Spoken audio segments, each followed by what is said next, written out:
Good morning guys. Mayroon na naman akong coins. Bagong bago pa siya. 2017. Ayan guys ha.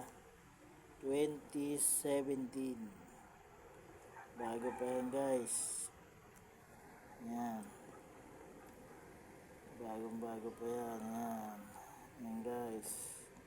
2017. Wala siyang error.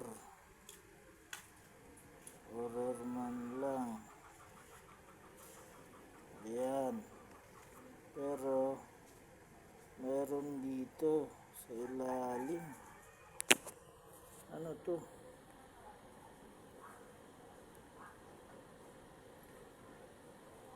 Bagong bago. Pero bakit bulok ang ilalim? Guys,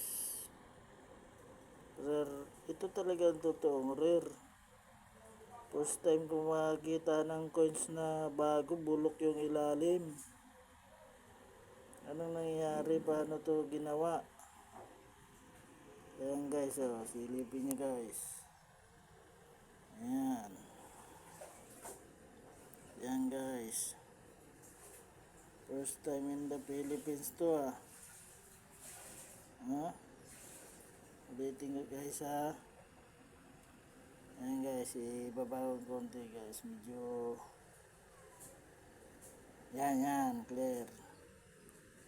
Yan. Oh guys.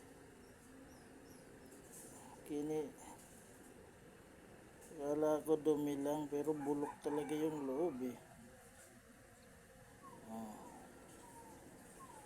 Bago yan guys ha, paikutin ko ha. Bagong bago yan ha.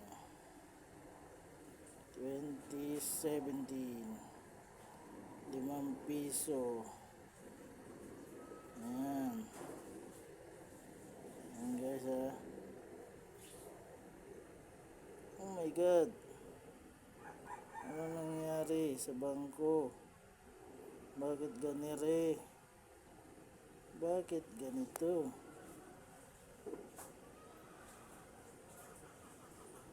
May bulok. Guys. Buko lang yan guys, kisit-kit ko. Di ko akalain na bulok ito. Kung stainless na lang sana ginawa nilang pera, hindi pilak. Di ko alam kung stainless to o ano to. Ayan o. Natuklap yung pintura. Di ko alam, pintura ba yan o kakaibang klaseng pagkagawa nito. Pero sa likod guys, bago siya. Ha? Gilid niya. Paikot. Ayan guys ha. Ang problema guys, pag dito, ayan na. Bakit may itim sa loob? Bakit parang pintura lang to nagsasakyan ang nilagay? Nangyari? Oh guys, ito ang tinatawag na error. Paggagawa. May halong uling. Okay. Yan. Natawa pa yung mga manok. Nagulat. Nakita itong ganito. Ayan guys.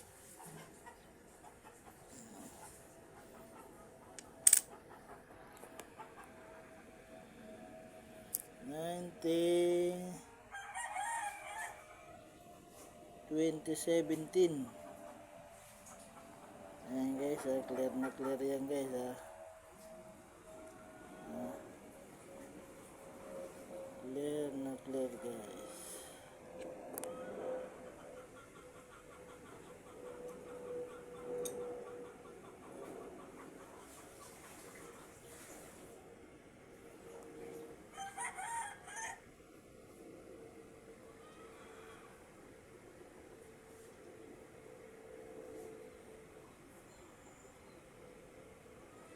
Andres Bonifacio. Ayan, kitang-kita naman.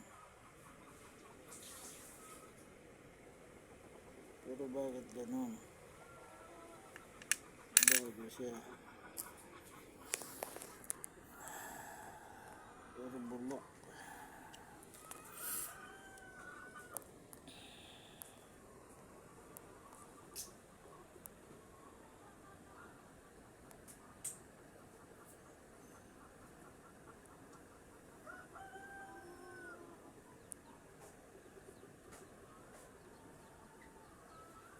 Ayan guys, Andres Bonifacio.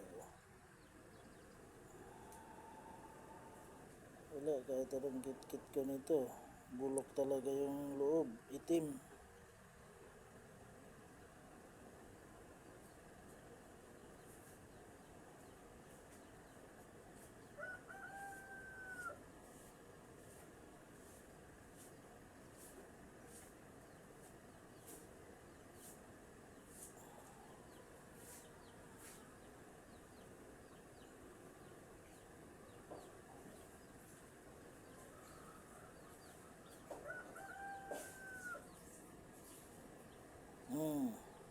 Wala talaga.